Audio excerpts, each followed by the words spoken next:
პრემიერ-მინისტრმა ბიზნეს ომბუდსმენს ებრაელი ინვესტორების საკითხის შესწავლა დაავალა. მაესტროს შეკითხვებს საქართველოს ისრაელის ბიზნეს პალატის პრეზიდენტი იციკ მოშე უპასუხებს. საქართველოს მთავრობაში ისრაელი ინვესტორებისთვის კონკრეტული პიროვნების გამოყოფის ინიციატივით საქართველოს ისრაელის ბიზნეს პალატის პრეზიდენტი იციკ მოშე გამოდის და აღნიშნულთან დაკავშირებით სპეციალურ განცხადებას ავრცელებს. ის დღეს მაესტროს შეკითხვებს უპასუხებს.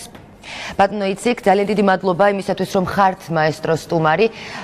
თქვენს მიერ გავრცელებულ განცხადებაში ამბობთ, რომ მერშავითისა და მის კომპანიებში საგამოძიებო სამსახურის შესვლა ხელისუფლების მიერ ბიზნესზე ზეწოლას ნიშნავს. უფრო კონკრეტულად, რას გულისხმობთ ამ განცხადებაში და არის თუ არა ეს ბიზნეს საქმიანობაში ხელშემშლელი ერთადერთი ფაქტორი? გამარჯობათ. ესე იგი, ჩვენ მაინც სხვა ასპექტით უყურებთ ამ ყველაფერს, ჩვენ უყურებთ ბიზნეს ასპექტით, ჩვენ ვართ საქართველოს ისრაელის ბიზნეს პალატა და სხვა პარამეტრით ზომავთ ამ ყველაფერს. ეს საკითხი გახმაურდა, იყო ცუდი მესიჯები ისევ ისრაელთან დაკავშირებით. საქართველოში მოგმართა ისრაელის მოქალაქემ, ისრაელის კომპანიამ და ჩვენ რეაგირება გავაკეთეთ და გაუგზავნეთ წერილი საქართველოს პრემიერ-მინისტრს. და მინდა აღვნიშნო, რომ საქართველოს პრემიერმა რამოდენიმე საათში გამოგზავნა მესიჯი, რომელიც არის ყველა ისრაელელი ინვესტორისთვის, რომ საქართველოში შეიძლება მიიღონ მხარდაჭერა და ეს იყო ძალიან კარგი ფაქტი, რაც მოხდა გუშინ. თქვენ აღნიშნეთ, ბატონო იციკ, რომ თქვენ პრემიერ-მინისტრს უკვე მიმართეთ და მან უკვე გასცა განკარგულება კონკრეტული პირის გამოყოფასთან დაკავშირებით. როგორ ფიქრობთ, რამდენად დაარეგულირებს ეს საკონტაქტო პირი ბიზნესმენებსა და სახელმწიფოს შორის ურთიერთობას და რამდენად მოგვარდება ის პრობლემა, რაზეც ჩვენ დღეს ვსაუბრობთ? მოქალაქეები, რომლებიც არ არიან საქართველოს მოქალაქეები, მე არ ვლაპარაკობ მხოლოდ მე ერშავიცე, ვლაპარაკობ ზოგადად. ადამიანი, რომელიც ჩამოდის სხვა ქვეყნიდან, მას აქვს სხვა ბიზნეს კულტურა, სხვა გარემო და მეტად ლაპარაკი არის ფსიქოლოგიურ მომენტზე. ადამიანს უნდა კონდეს ტელეფონი ან კონკრეტული პირი მთავრობიდან, რომ მას შეუძლია დაურეკოს. ამას აქვს დიდი მნიშვნელობა. ჩვენ გვაქვს ზუსტად 1 საათში შეხვედრა იმ ადამიანთან, კონკრეტულ პირთან, ვინც გამოყო საქართველოს პრემიერ-მინისტრმა და მე მჯერა, რომ როგორც გუშინ იყო რეაგირება საკმაოდ სწრაფი, ჩვენ რამოდენიმე დღეში ვიხილავთ, რომ გამოძიების პროცესი დასრულდება.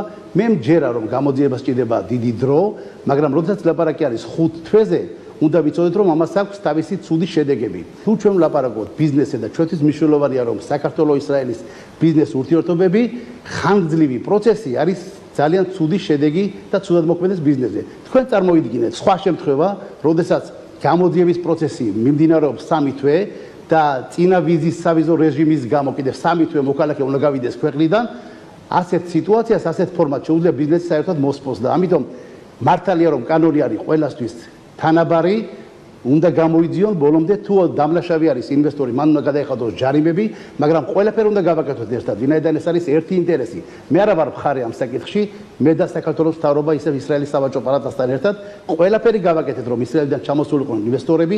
კიდევ დღევანდელ დღესაც არის უდიდესი პოტენციალი საქართველოს მიმართ ისრაელის ბიზნეს საზოგადოებაში და ჩვენ ყველაფერი უნდა გავაკეთოთ, რომ ასეთი პროცესები იყოს მოკლე და შედეგები დაიდოს მაგიდაზე. მაქსიმალურად ხანმოკლე პროცესი და ორიენტირებული კარგ შედეგზე.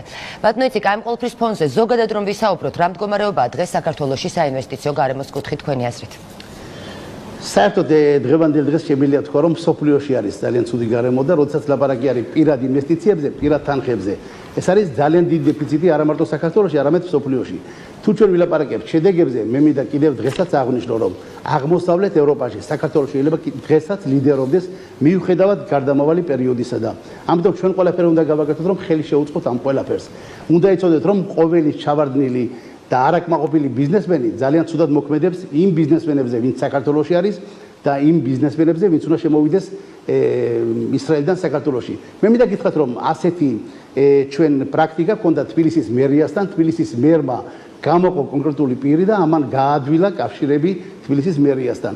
ლაპარაკი არის, რომ ძალიან ბევრ ადამიანთან, რომლებმაც უკვე 300 მილიონზე მეტი შემოიტანეს საქართველოს, 300 მილიონ დოლარზე მეტი შემოიტანეს საქართველოში, ლაპარაკია პირად თანხებზე, არ არის ლაპარაკი რა მსოფლიო ბანკზე და ტენდერებზე და ამ ხალხმა უნდა გააგრძელონ ბიზნესი საქართველოში.